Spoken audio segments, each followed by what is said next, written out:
You're Locked On Devils, your daily podcast on the New Jersey Devils. Part of the Locked On Podcast Network, your team every day. Hi, this is Bryce Salvador, and you're Locked On Devils with Trey Matthews. Scores!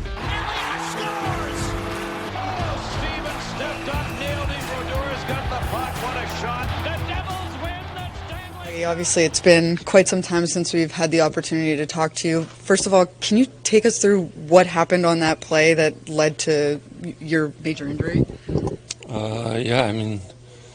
Kind of just fell awkwardly on my arm. I don't know if it was awkward or not, but just felt something and knew something was wrong, and unfortunately it was as bad as it was, so definitely a tough thing to happen. And just how tough has this year been, spending most of the time rehabbing, playing only 20 games, that mental side of it? What has this been like for you?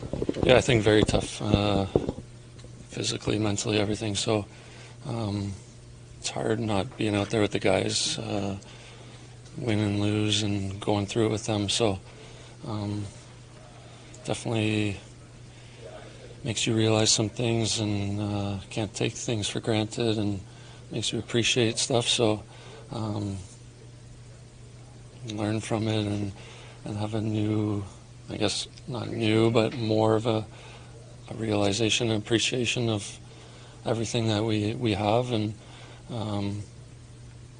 for me just now, I think just trying to get healthy and be the best player I can be come September, October. You've been on the ice a little bit. Where are you in terms of, being able to get back if you guys were still playing? Where are you in your recovery process?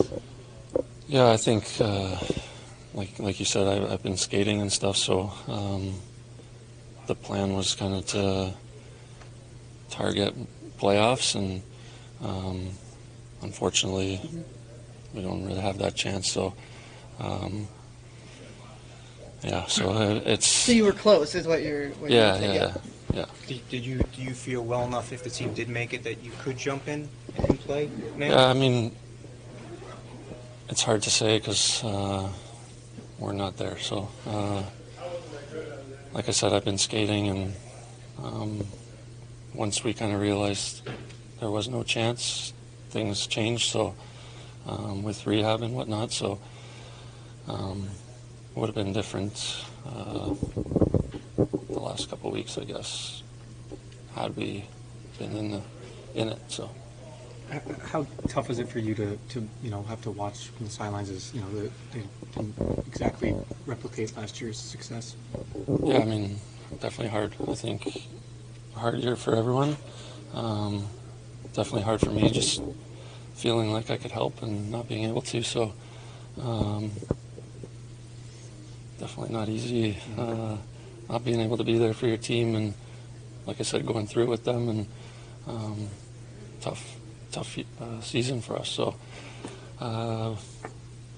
like I said, everyone will be working hard to get better for next year, and we kind of had that feeling last year compared to this year, and it's a lot of motivation to be able to try to replicate what we had compared to what we had this year.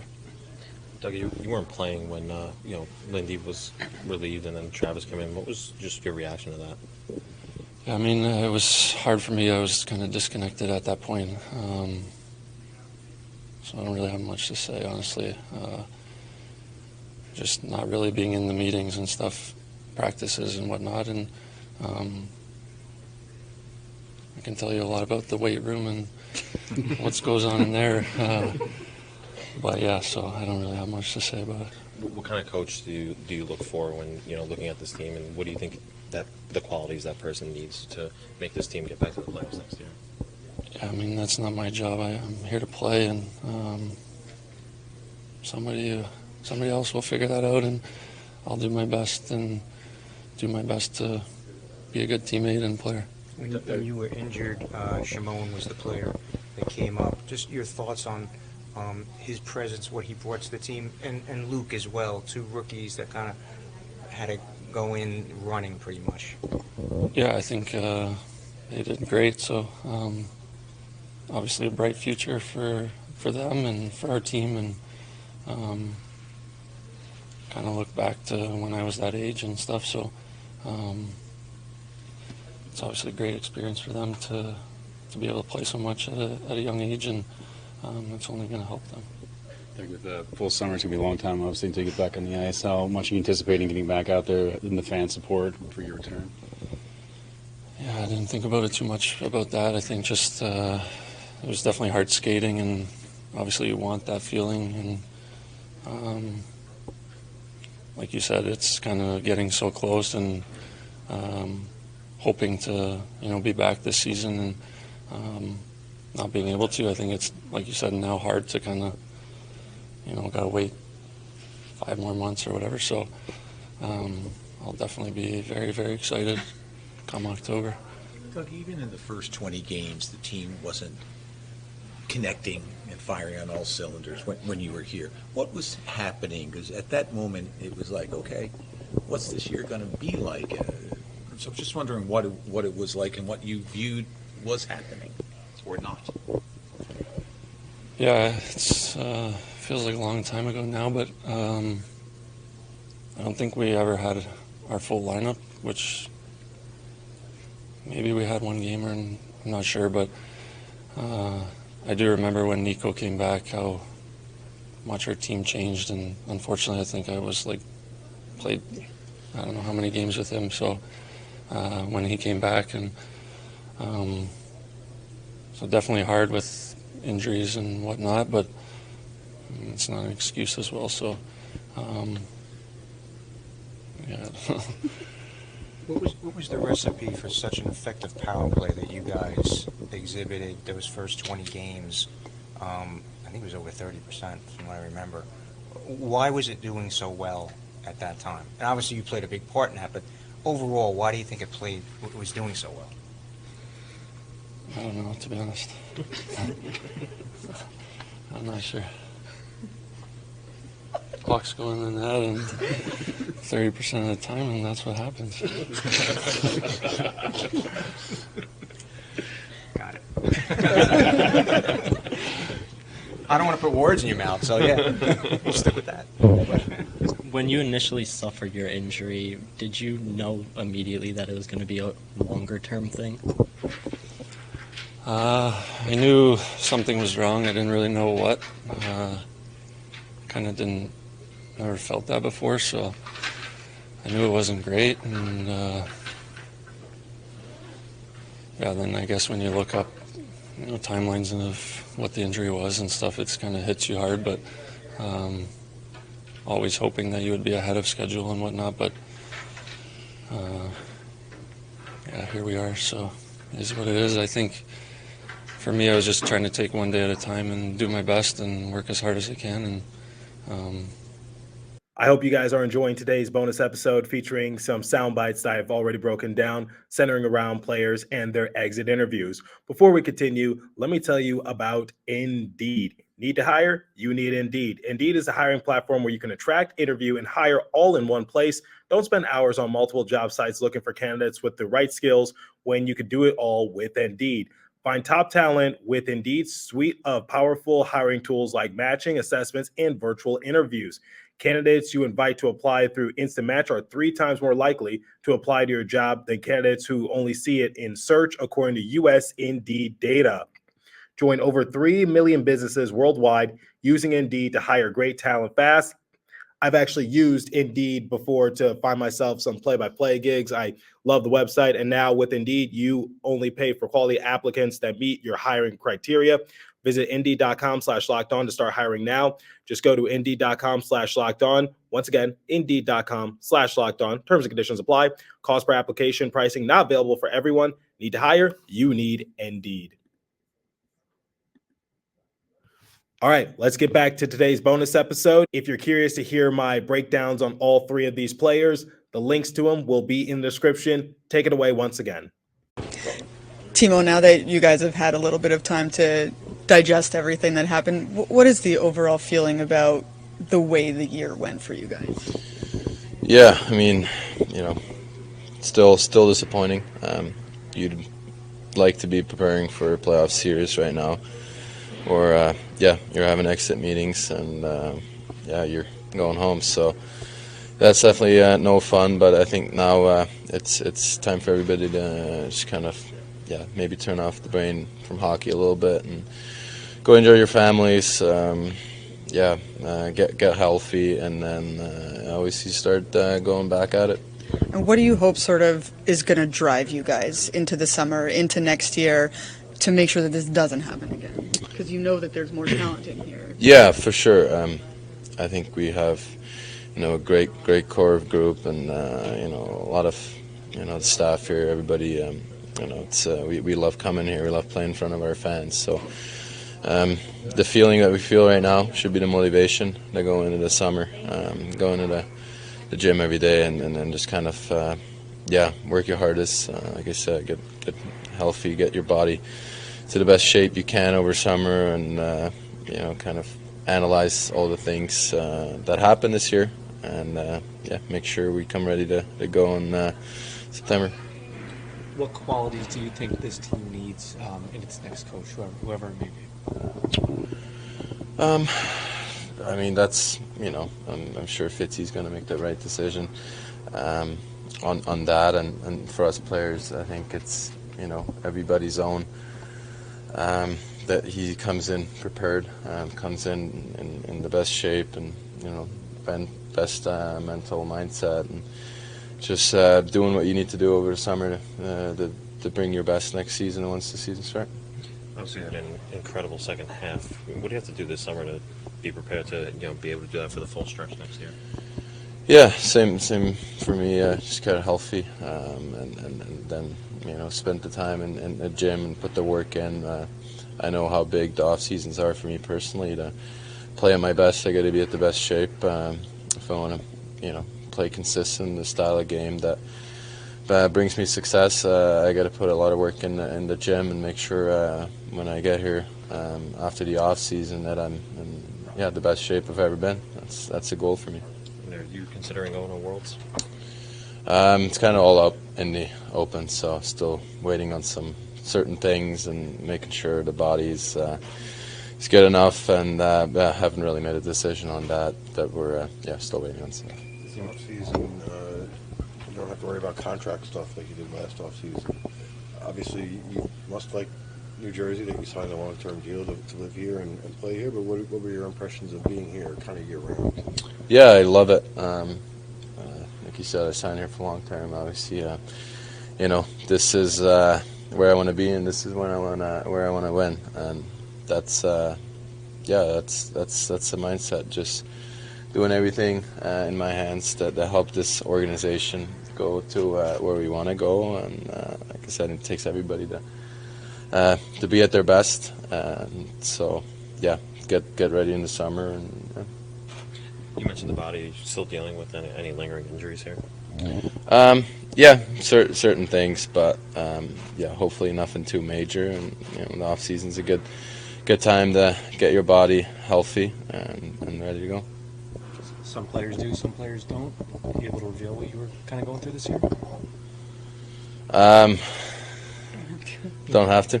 Well, just earlier in the year, both MCLs, and then after that, just oblique. So nothing too crazy. Yeah, Kaapo, I mean, what has this process been like for you? Just coming in trade deadline and finishing out and doing it strong too.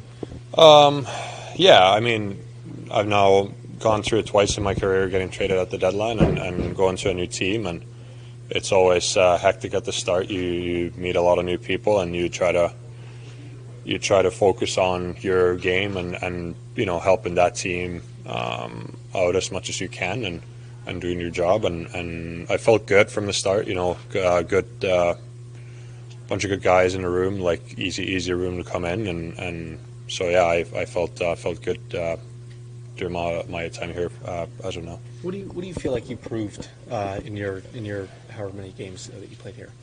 I don't know. I just like I said, to me, like it was just coming in, and whenever I got to playing as good as I can, and trusting that I can do it.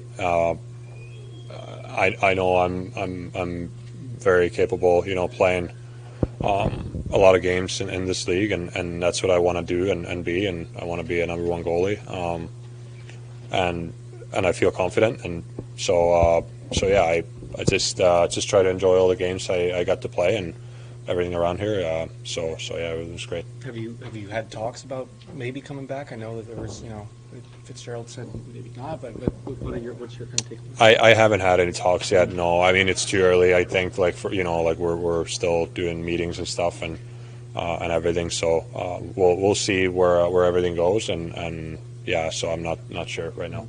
Is this a place you want to come back to? For sure, I would be open to negotiate. It's like I said, everything was great here. So, but you never know. Like I'm not saying yes, I'm not saying no, because it's just the way this business obviously works, and everybody has to evaluate and see where they're at as an organization, and where's the best opportunity for myself as well.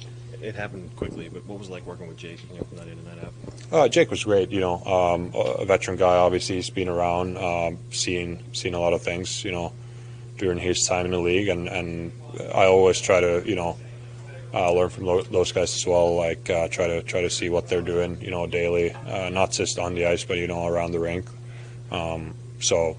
Yeah, real veteran guy, leader in his own way, and great guy. What allowed you to have so much success on high danger opportunities with the Devils?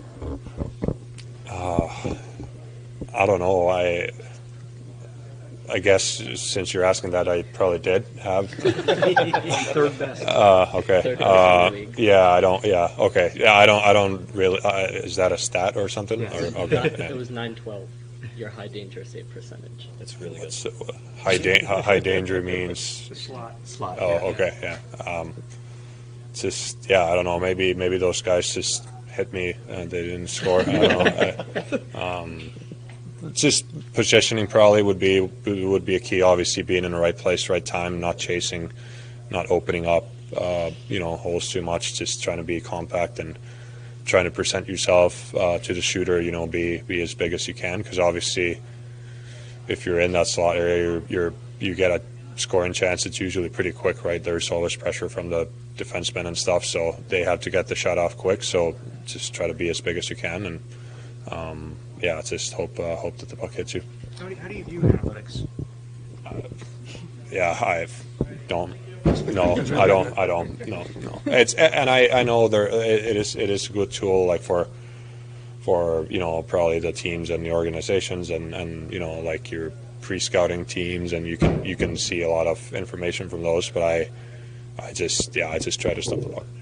What does the offseason look like for you? Where will you train? Who will you train with? Just back home in Finland, and mostly it's just by myself in a gym. I obviously have my workout plans and stuff from my trainer, and just do that, and then eventually start skating. So pretty simple. Are you going to Worlds? As of right now, I don't think so. No, it doesn't look like it. How unique was it to get traded, and Jake also gets traded same day? Like you're both kind of starting day one together. Was that a little bit of a unique situation? Yeah, certainly. I guess I don't know if it doesn't probably happen too often. I remember that day. I saw Jake got traded here, so I was like, okay, like they got a goalie, and then obviously they called me in over there and said, yeah, you're also going to New Jersey. So I was a bit surprised, maybe you could say, but just that proves to you that anything can happen. But like I said, like I enjoy my time here overall, around the team and the players and coaches and trainers and everything, and just as well as Jake. So. Before you got here, did you talk to? They have a few former Devils there, Zetterlund and Blackwood. You talk to them about what this organization was about? Yeah, it's just we like not thinking that I would be traded here, but just before like obviously with Blackie there, we we would you always talk to your goalie partner, right? So you share experiences. We were talking about he was saying this and that about Jersey, and I talk about San Jose and Minnesota and just general stuff. So I knew from that it's a good organization, and there's a lot of good people here, which there is. So before you learned you got traded here, did you have like an inkling that they were interested in acquiring you? To be honest, I tried during that time. I tried not to think about it because obviously I knew my contract was up, and you see your name get thrown around, and that's every player in the league on an expiring deal on a team that is most likely not making the playoffs probably knows that if you're playing well, you could be moved, and it happened. But yeah, it's just at that moment I was just trying to focus on playing.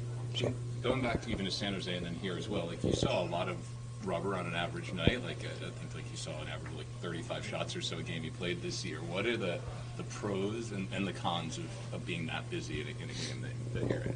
Yeah, well, sometimes you see 35 shots, but if they're all from the outside, it's almost like a warm up slash. It's not. You guys just talked about the high danger something whatever.